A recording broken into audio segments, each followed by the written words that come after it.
Hello दोस्तों, एक बार फिर से आप सभी दोस्तों का मोस्ट वेलकम आज के इस सेशन में। और याद रखिएगा ये सेशन काफ़ी इंपॉर्टेंट होने वाला है, खासकर उन लोगों के लिए जो वीडियो एग्ज़ाम की प्रिपरेशन कर रहे हैं, 2018 के एग्ज़ाम में अपीयर हुए थे या फिर नया एग्ज़ाम देने वाले हैं, उन सभी लोगों के लिए। क्योंकि आपको पता है 2018 का जो वीडियो है री एग्ज़ाम, उसका भी री एग्ज़ाम होने वाला है, फिर से आपका एग्ज़ाम होने वाला है जून में।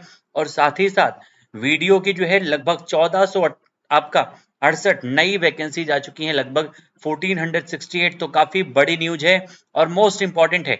तो दोनों खबरों की यहाँ पर आज हम लोग चर्चा करने वाले हैं कि किस प्रकार से आपको जो है क्या पढ़ना है, परीक्षा कब होगी, कौन कौन है जो अपीयर हो सकते हैं आपके एग्जाम में, नई वैकेंसी कितनी आई है, पास होने के लिए आपको मार्क्स कितने लाने होंगे, और साथ ही साथ जो है पेट में कितने मार्क्स होने जरूरी हैं। ठीक है, इन सारी चीजों को हम लोग डिस्कस करने वाले हैं। तो आइए शुरू करते हैं, बढ़ते हैं आज के सेशन में। इस बार सेशन को लाइक एक बार सेशन को लाइक और जरूर कर दीजिएगा आप सभी लोग, जितने लोग हमारे साथ सेशन में हैं। साथ ही साथ सेशन को सभी दोस्तों के बीच पहुंचाने का भी प्रयास कीजिएगा। याद रखिएगा 2023 आपके जॉब ईयर होने वाला है, नौकरी जरूर मिलने वाली है अगर आप सही तरीके से मेहनत कर रहे हैं डियर। वीडियो की वैकेंसी आ गई है, कई सारी वैकेंसीज आने वाली हैं आप सभी लोगों के लिए। राजनीति अलग बात है, आपको जॉब चाहिए तो सारी वैकेंसीज हैं, मौका देखिए, छक्का मारिए। आप सभी लोग सारी सारी चीजों के बारे में डिस्कस करेंगे। चलिए तो आइए शुरू करते हैं सबसे पहले अपने सेशन को। और पहले जानते हैं 2018 के वीडियो का री एग्जाम जो होने वाला है आपका कब होगा। तो याद रखिएगा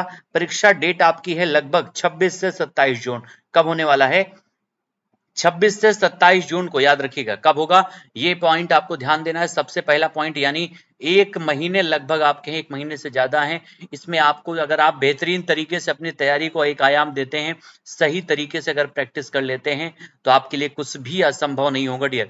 आपके 26-27 जून को ये परीक्षाएं होंगी वीडियो री एग्जाम की, जिसमें आपको क्या क्या एग्जाम में देखना है, कौन कौन से सब्जेक्ट आने वाले हैं। तो हिंदी के 50 क्वेश्चन होंगे, सामान्य बुद्धि परीक्षण के 50 क्वेश्चन होंगे, और सामान्य ज्ञान के आपके 50 क्वेश्चन होंगे। टोटल 150 क्वेश्चन होने वाले हैं, टोटल 150 क्वेश्चन होंगे। टोटल मार्क्स होगा 300 नंबर का, यानी एक क्वेश्चन 2 नंबर का होगा। ठीक है, एक क्वेश्चन जो आपका है वो कितने नंबर का होगा डियर? तो 2 नंबर का होने वाला है। और आपका जो पूरा पेपर है वो कितने घंटे का होगा? कितने घंटे का होगा? तो 2 घंटे का, यानी 2 घंटे में आपको 150 क्वेश्चन करने हैं। इसका मतलब है कि आपको अपनी स्पीड को बढ़ाना पड़ेगा, बेहतरीन बनाना पड़ेगा, इसलिए प्रैक्टिस इज मस्ट। सबसे इंपॉर्टेंट है कितनी वैकेंसीज के लिए एग्जाम हो रहा है। तो 1953 वैकेंसीज थी वीडियो 2018 की, जिसका री एग्जाम होने वाला है। तो सबसे पहली और सबसे इंपॉर्टेंट न्यूज है आप लोगों के लिए ये खबर, याद रखिएगा। अब देखते हैं, काफी सारे लोगों के मन में ये भी डाउट है कि सर आखिर पढ़ना क्या है, हिंदी तो पढ़ना है, हिंदी में क्या पढ़ना है उसके बारे में। तो 2 मिनट में सारी चीजों को जान लेते हैं। पहला पहला पॉइंट है, हिंदी के बारे में बात करें तो हिंदी में आपको क्या क्या देखना है। समान जो आपका एक प्रकार से समास के बारे में पढ़ना है। सॉरी, यहाँ पर आपका जो है समास है, उसके बाद पर्यायवाची है, विलोम है, तत्सम तद्भव है, संधि के बारे में डिस्कस करना है। यहाँ पर आपके क्वेश्चन आएंगे। वाक्यांशों के लिए एक शब्द है, लोकोक्तियां और मुहावरे हैं, वाक्य संशोधन है, लिंग, वर्तनी और काल, ये 3 टॉपिक हैं। वचन से संबंधित क्वेश्चन बन सकते हैं। कारक होगा, अनेकार्थी शब्द होंगे, अपठित गद्यांश आएगा, और साथ ही साथ त्रुटि से संबंधित। ये आपके इतने टॉपिक हैं जहां से आपके एग्जाम में क्वेश्चन बनेंगे। यानी पूरी हिंदी नहीं पढ़नी है, याद रखिएगा। जहां से क्वेश्चन बनेंगे वो सारे पॉइंट आपके सामने हैं, जिनको आपको पढ़ना है, अच्छे से प्रैक्टिस करनी है। दूसरा आपका रीजनिंग का है। तो रीजनिंग में कितने टॉपिक पढ़ने हैं? तो लगभग 14 टॉपिक। कौन कौन से हैं? तो संख्या, संख्या, रैंकिंग और समय क्रम है आपका, शब्दों का तार्किक क्रम है, वर्णमाला टेस्ट है, सीरीज है, अंक गणितीय तर्क है, कोडिंग डिकोडिंग है, दिशा परीक्षण है, डायरेक्शन से संबंधित क्वेश्चन होंगे, सदृश्यता से क्वेश्चन होगा, डाटा सफिशियंसी से क्वेश्चन होगा, वॉच एंड कैलेंडर से आपका होगा, तार्किक वन जो आपका वेन आरेख है उससे क्वेश्चन बनेंगे, कथन से आपके क्वेश्चन होंगे, और लापता चरित्र सम्मिलित करना, इनसे क्वेश्चन हो सकते हैं 1-2 देखने को, और अल्फा न्यूमेरिक अनुक्रम पहली। यानी इतने टॉपिक जो है आपको रीजनिंग में देखने को मिलेंगे। काफी आसान टॉपिक है, अगर आप जो है एक एक दिन का टाइम सारे टॉपिक को दे देंगे तो काफी आसानी से तैयार हो जाएंगे, याद रखिएगा। सामान्य ज्ञान में आपको क्या क्या चीजें ध्यान देनी है? तो सामान्य विज्ञान आपको पढ़ना है, यानी उसमें आपका फिजिक्स, केमिस्ट्री, बायोलॉजी तीनों आ जाएगा। भारतीय इतिहास के बारे में जो नॉर्मल जानकारी आपको चाहिए, विश्व भूगोल से क्वेश्चन बन सकते हैं, कंप्यूटर से क्वेश्चन बनेगा, विज्ञान, आविष्कार और खोज से आपके एग्जाम में क्वेश्चन बनेंगे, करंट अफेयर से होंगे, वर्तमान घटनाएं होंगी। करंट अफेयर और वर्तमान घटनाएं जो भी हैं उनके बारे में तो लगातार हम लोग चर्चा कर रहे हैं। आपके यहां से एक भी एग्जाम में एक भी क्वेश्चन छूटने वाला नहीं है। पुरस्कार और सम्मान भी उसी करंट अफेयर में आ जाएगा। आर्थिक समाचार और बैंकिंग समाचार भी, ये भी बेसिकली आपके करंट से क्वेश्चन बनेंगे, याद रखिएगा। ठीक है, संविधान पॉलिटी से आपका कुछ क्वेश्चन होगा, किताबें और लेखक ये भी आपका करंट से क्वेश्चन बनेंगे जो चर्चा में है। महत्वपूर्ण जो दिवस हैं लगातार इनके बारे में हम लोग चर्चा करते ही रहते हैं, अगर आप डेली क्लास में रहते हैं तो।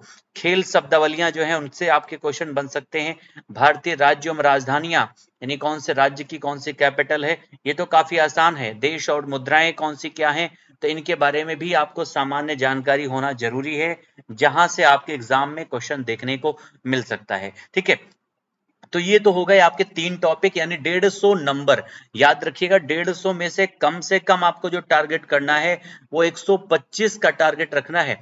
125 क्वेश्चन आपको सही करने हैं, याद रखिएगा। कट ऑफ क्या जाएगी वो बात की बात है, लेकिन आपको सुरक्षित स्कोर अगर चाहिए, बेस्ट स्कोर चाहिए, तो 125 क्वेश्चन आपको सही सही करके आना है, याद रखिएगा। लास्ट टाइम जनरल की कट ऑफ 211 नंबर गई थी और इस बार 10 से 15 नंबर बढ़ने की ही संभावनाएं होंगी, इसलिए 230 से नंबर कम नहीं होना चाहिए और इसके लिए आपको कम से कम 120 क्वेश्चन सही होना जरूरी है।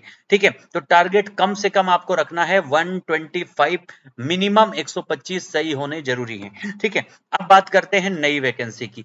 आपको पता है 1468 नई वैकेंसी आ चुकी है। आप देख सकते हैं आपका जो है आयोग की ये नोटिस है, जिसमें 1468 वैकेंसीज आई हैं, लगभग 849 जनरल के लिए है, अनुसूचित के लिए 356 है, 7 जो है अनुसूचित जनजाति के लिए है, पिछड़ा वर्ग ओबीसी के लिए 139 है और ईडब्ल्यूएस के लिए 117 है। तो टोटल वैकेंसीज कितनी है? 1468 वैकेंसी है, याद रखिएगा। और इनकी जो डेट है, विज्ञापन के प्रकाशन हुई है 16 तारीख को। ऑनलाइन आवेदन इसका शुरू हो जाएगा कब? तो 23 तारीख से फॉर्म भरना स्टार्ट हो जाएगा। जल्दी में आप लोग जो है शुरुआत में ही फॉर्म भरने का प्रयास कीजिए और इसका जो लास्ट डेट होगा वो होगी 12 तारीख 6वां महीना, यानी 12/6 आपका जो है लास्ट आपका जो डेट है, इसी दिन जो है अंतिम आवेदन होगा, याद रखिएगा। ठीक है, तो ये दो पॉइंट आपको ध्यान देना है। इसके लिए योग्यताएं क्या होनी चाहिए? तो 12वीं पास होना चाहिए, यानी 12th आपका कंप्लीट हो जाना चाहिए, रिजल्ट आ जाना चाहिए और CCC भी आप लोग क्वालिफाई होने चाहिए। अगर ये 2 योग्यताएं आपके पास हैं तो आप जो है इस परीक्षा में अपीयर होने के योग्य हैं। साथ ही साथ जो है इसमें जो एक प्रकार से योग्यता की डिमांड की गई है वो है आपका पेट। पेट में जो बच्चे सबसे पहले लास्ट टाइम आप लोगों ने देखा था लेखपाल में लगभग 64-65 मार्क्स तक कट ऑफ गई थी, वही बच्चे अपीयर हुए थे। तो कम से कम यहाँ पर आपको ध्यान देना है कि इस परीक्षा में जहां तक संभावनाएं हैं तो आपके लिए सबसे मिनिमम जो नंबर हो सकता है लगभग 70 to 75, कम से कम इतना नंबर होना चाहिए, तब आप इस परीक्षा में बैठने के योग्य होंगे, याद रखिएगा। ठीक है, तो अपने एग्जाम की तैयारी बेहतर करना शुरू कर दीजिए, क्योंकि अब सारी वैकेंसीज एक साथ आने वाली हैं, आपको मौका नहीं मिलेगा, इसलिए अभी से तैयारी शुरू कीजिए, बेहतरीन तरीके से प्रैक्टिस में लग जाइए, सभी वैकेंसीज आएंगी और 2023 का ये वर्ष जॉब ईयर, नौकरी का वर्ष होने वाला है आप सभी लोगों के लिए। उम्मीद करते हैं ये जानकारी आपको पसंद आई होगी। मोस्ट इंपॉर्टेंट ये सारे पॉइंट थे, आप अपने दोस्तों के बीच भी शेयर करने का प्रयास जरूर कीजिएगा। मिलेंगे फिर से नए टॉपिक के साथ में, तब तक के लिए आप सभी लोगों को thank you so much everyone. जय हिंद।